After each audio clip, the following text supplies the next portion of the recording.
So today it's all about the Local Women's Sports Awards. They're back on the 11th of April, taking place at the Europa Hotel in Belfast. And today I'm joined by three winners from last year's glittering ceremony. We've got the lovely Nikki Doran.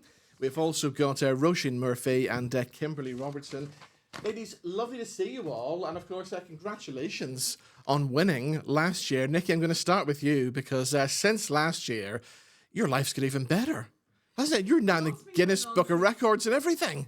Yeah, it was on the run-up to... I knew my surgery was coming, the elephant in the room. Yeah. And so every swim I was doing, I was waiting for it to come. I was waiting for the date to come. So the date kept kind of extending.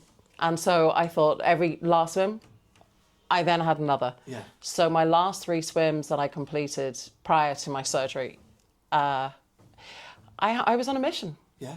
So the most heartwarming thing was, it's not about records, but for me, it's about achieving something for my son, to show him that I'm not just a disabled single mum. Yeah. And during my recovery, they arrived midsummer where I was in bed. I was in bed for 5 months. And so the Guinness World Records arrived in time to like celebrate for him. It was something for him. And that's what it was really about. There's always a story behind. Yeah, exactly. Now, when it comes to swimming as well, this is something new for you. You only picked this up kind of during COVID, didn't you? Yeah, absolutely. I had my accident nearly 9 years ago, and I found the love of the sea. My health was deteriorating during COVID, and a friend of mine who I used to work with said, come and try sea dipping. So that was when I tried it for the first time, and it was just that, the pain going in, it was crazy. It was so cold. And at that stage, I certainly never thought I was going to become an ice swimmer. Yeah. I hate the cold. Yeah. But it was that feeling when I got out, I just thought, I came home a better mum. And that was it. For me, that was it. Job done. And so I became addicted. And this cold water swimming thing, it's really taken off here in Northern Ireland. I'm seeing more and more people doing it every day. I mean, there must be other benefits like mental health benefits and stuff for it as well. Huge mental health benefits. There's so many healing properties in the sea, and people keep saying possibly or it could. It is. For the last few years, I've been saying to quite a few professors, you need to start studying me, because I was evidence. The mental health benefits are huge. It's something that we really need to address. We don't have a lot of support out there. And I was in bed for 5 months. Every so often I was on a huge amount of medication, but every so often it was just take me to the sea. I just need to see it. I feel her heartbeat. She's like my healer. Yeah.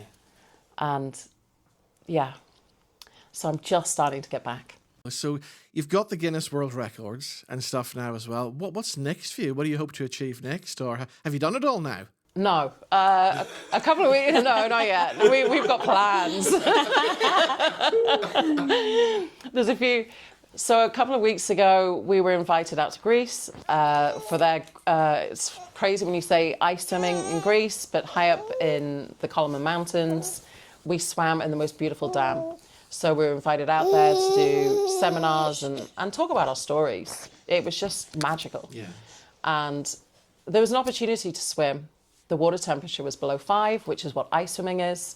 And my coach, who has absolutely changed my life, said, there's an opportunity here. We're not going to put you under any pressure. But we were doing kind of like a presentation swim to show what you can do in the ice for other people in Greece. Yeah. People in Greece are looking at ice swimming and thinking, no. So we set it up, and it was there for an ice mile, which is the toughest swim you can do in the ice. I've already done 3. I know what the pain feels like. And I thought, I've just gone through the toughest. My family have gone through the toughest time of our lives. And I wanted to give them something back to say, I'm okay.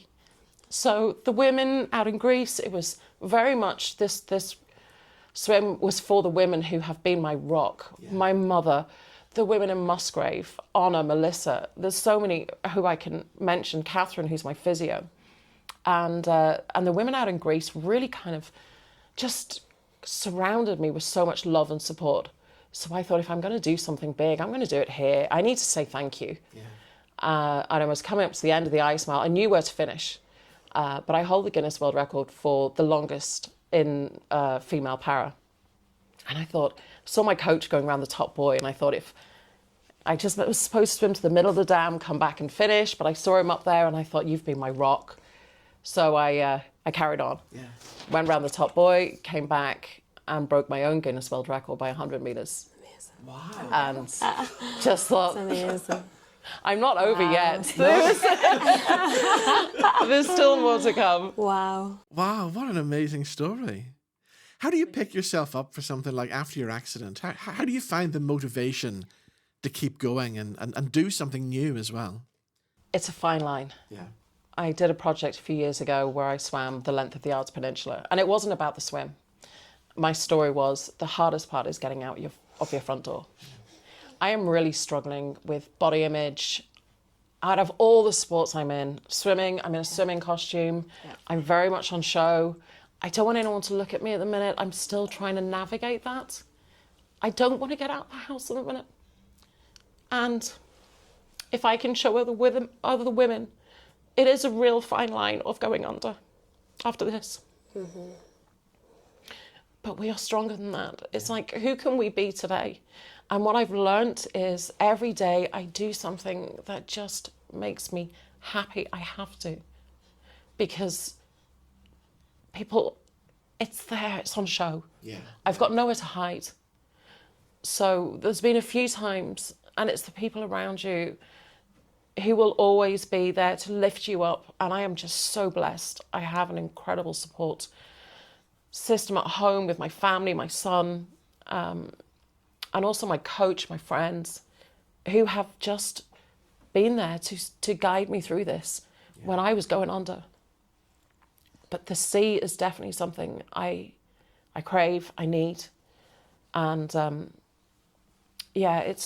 going in and out in a wheelchair at the minute, which is hard. I've realised I can't just go down to the beach anymore on my own. It's so life-changing. But yeah, it's like, where am I going to go? You go past, I've got an area in my house, and it's got my awards and medals and things, and that is a huge motivation for me. Yeah. I look at that award I won last year for local women in sport. I look at it and go, that's who I am. Yeah. This isn't who I am. Mm-hmm. Yeah. And it's getting that message out there. We can be anything. It's hard. Yeah. Mm-hmm. But we're women. Let's take you back to last year's awards then. What was the event like? What was it like when they announced that you were the winner? That was crazy. I've won a few awards. Now, this was an amazing part of no one knew who the winners were. Yeah. So we were sitting at my family. The biggest thing for me was I was able to bring my family. I can't bring my family to the ice. I don't ever want them to see me want to come out of the ice.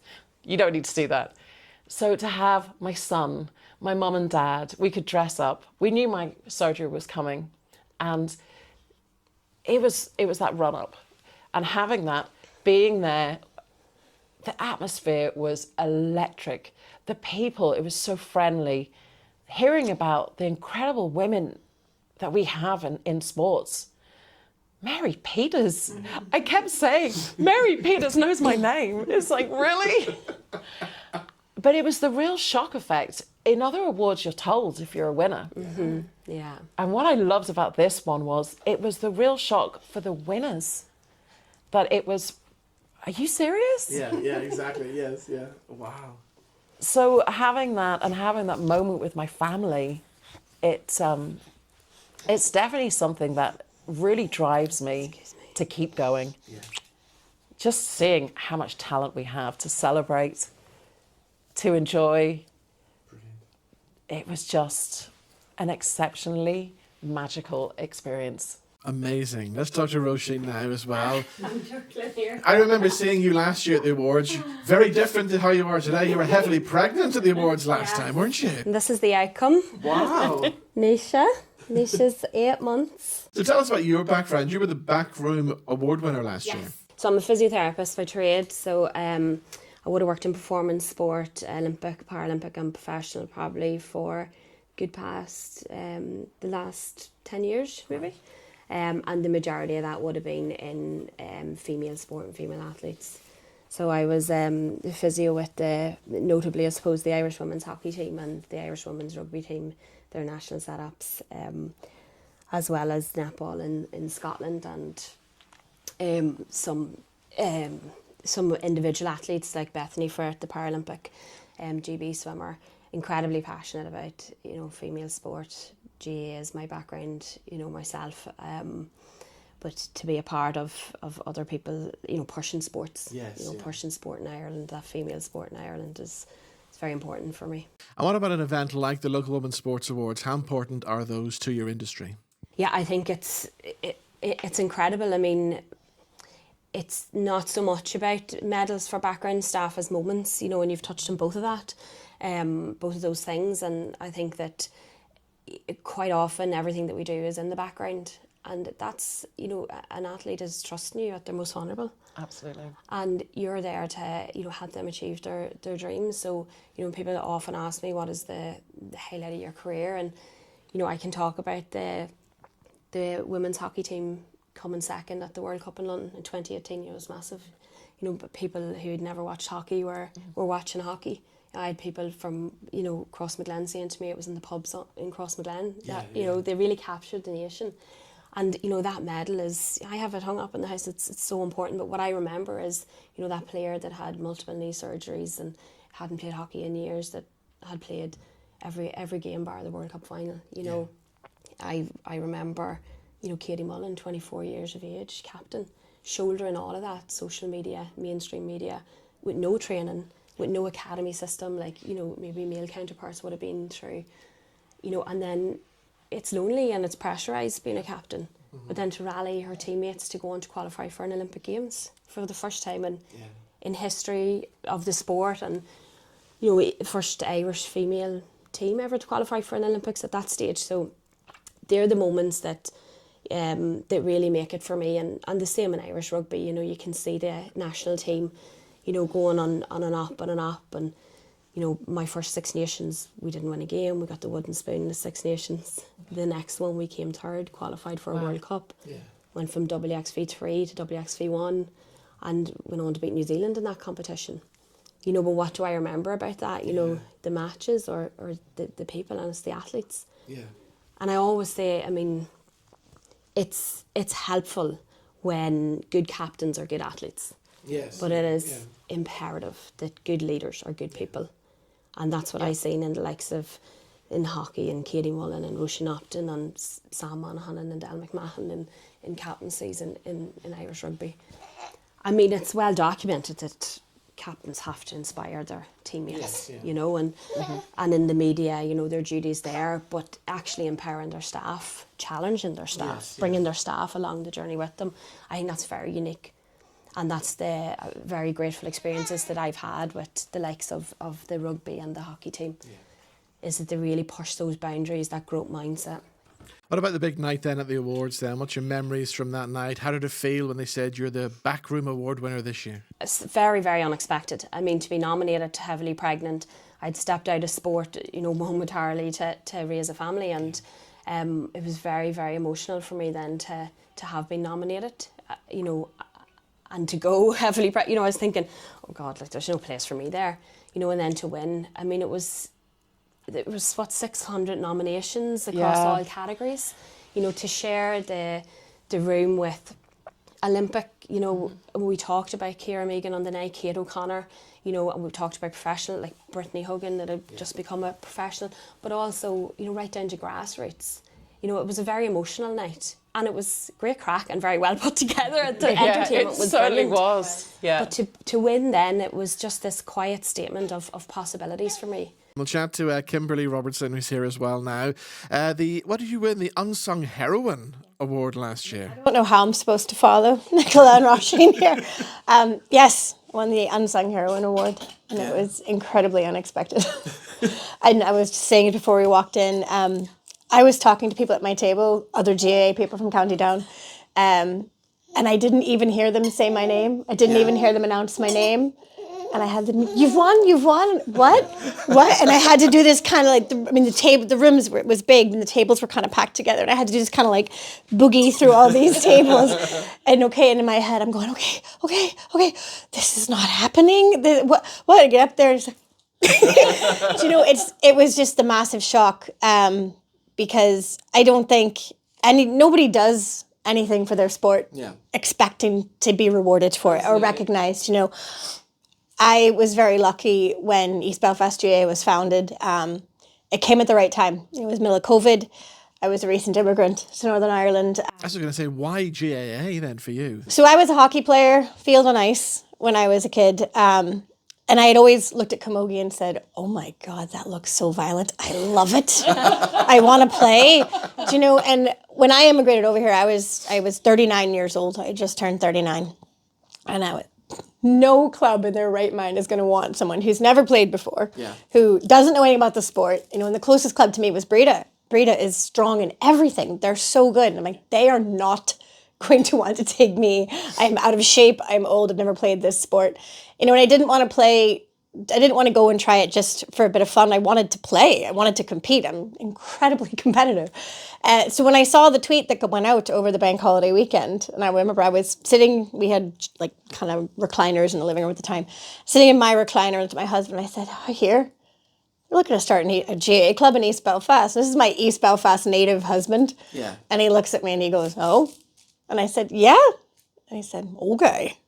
And I said, no, look, it says like all abilities, everybody's welcome, everybody background. Like, yeah. And I said, well, I'm going to send an email. Okay, you do that, darling. And I'm like, yeah. And I suppose it's a reaction you get from a lot of people. East Belfast and GAA are two things you would not think would go together. Do and I think, as I've said, we came about at the right time. People were ready for something new. The demographics of East Belfast have changed so much. There's so many people moving in.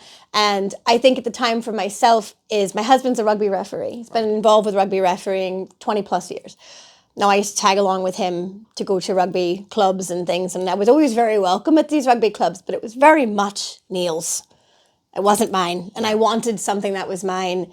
I was struggling being away from home, didn't know when I was going to get back. I'm very, very close to my family at home, and I was alone.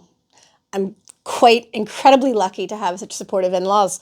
They are wonderful. But I didn't have anything as an outlet for myself. So I sent the email, entered the tweet, sent the email, and I said to Dave, he's like, what do you want to play? And I said, everything. I want to do everything. What do you need? And I'm happy to do it. And so I jumped in, and I was the inaugural camogie secretary. And I remember attending my first camogie board meeting. And I put my hand up. I said, I know nothing. I know nothing about this sport. I don't know what I'm supposed to be doing here. And the women on the Down County board were wonderful. And they were like, right, we'll guide you through this. This is fine. And towards the end of the season, one of the other co-founders, Richard McGuire, had approached me and he said, our interim chair is stepping down and I'm going to be the inaugural chair. I'd like for you to go for vice chair. And I said, vice chair? Like, what does that do? Oh, you support me. If there's something I can't do, can't go to a meeting, you take over. I'll give you a couple jobs and you'll have something to do. Okay, yeah, I can do that. That's fine. And then about halfway through that year, he rang me up and he said, listen, we've just had another baby and I don't have the time. I'm stepping down as chair in November. So it's going to be yours. And what? And I remember having a meltdown and calling Dave, the club founder, and literally hysterically crying, saying, I can't do this. I don't know anything about the GAA. No one's going to believe me. No one's going to get on board what I want to do. I don't even know what I want to do. And he said, you are the perfect person to chair this club at this time. And it stopped me dead in my tracks. Right. And I said, what do you mean? He's like, you're not from here. Yeah. You've got no baggage. Yeah. He's like, you are coming into this with this kind of American ingenuity and going, this sport's for everybody. Sport's not ring fenced at home. Sport's for everyone. And so that has been my drive this whole time, is making sure that people know sport is for everyone. Yeah. Every sport is for everyone. And when I retired from playing, and for my sins, volunteered to help out coaching the under-12 hurling team. And it was about 6 or 7 lads. And that was in February of 2023. We have over 70 lads playing hurling right now. Wow. And we are putting an under-16 team in. And at the time, we had a handful of boys playing under-12. And to see these boys fall in love with this sport and realize that most of our kids don't come from a GAA background. Most of our kids are East Belfast kids. And, you know, we've got multiple hurlers from Campbell College, multiple men's footballers from Campbell College. Grosvenor has a good representation. Our Lady St. Pat's Knock. So it's a huge variety of schools these kids come to. And to me, this is exactly what we wanted when we started the club, is to break down those barriers and make sure that these kids knew everything's for them. They can come. Exactly, every sport is for them. There you go, Nisha. So it was a complete honor. And when I kind of recovered from having it now, I'm a little bit embarrassed because I didn't actually bring anyone with me because I didn't think I was going to win. So I was there by myself. And thankfully, like I said, I was sat at a table with some representatives from Down Ladies Gaelic Football. I believe it was Erin Sands and her family. And talking to Paula, who I knew through multiple GAA things. And she was the one that was like, you won. And she's like, did you come alone? And I was mortified. I said, yeah, I did. And I kind of wish I'd brought someone now, but I genuinely just didn't think when they're telling these people that are nominated for this award. And you're like, I literally hold a couple board meetings and puck a ball around a pitch. Like there's no way. And then it was so humbling, but also so incredibly, it just felt like all that hard work I had put in, that you don't feel it at the time. You don't feel that it's hard work until you get to the end of the season, kind of you hit November and you hit the wall and you're burnt out. And you don't realize why you're so tired. But everything ramps back up again in January. I mean, we've been on the pitch since January. I've been looking for playing facilities for my team since January. So I don't have a very long off season. Yes, yeah. So having that sort of recognition, and like you said, I see that kind of award, and I have it on the table next to my desk, and every once in a while when I'm very overwhelmed with what's going on, I have a look at it like, okay, and keep going. Lovely. Well, congratulations once again. And of course, there's still time to get your nominations in for this year's Local Women's Sports Awards on the 11th of April. We're encouraging people, if they know a sporting person, anybody involved in women's sports, to get nominating today, aren't we? Absolutely. It's a magical evening. It's one to celebrate all the hard work that people don't see. Yeah. And we've got to celebrate us. We're women in sport. We're achieving in all our different areas at such a high level. But it's to celebrate, as you said, the burnouts and all of those times. It's just a wonderful evening. Glad rags on, all the rest, and get your party on. It really is a great night. Fabulous. Well, we look forward to seeing you all at the Europa Hotel. Bring your family. And bring your family. Don't go alone. Bring your family. Exactly. Lovely seeing you all. Thank you so much. Thank you so much, Robin. Thank you.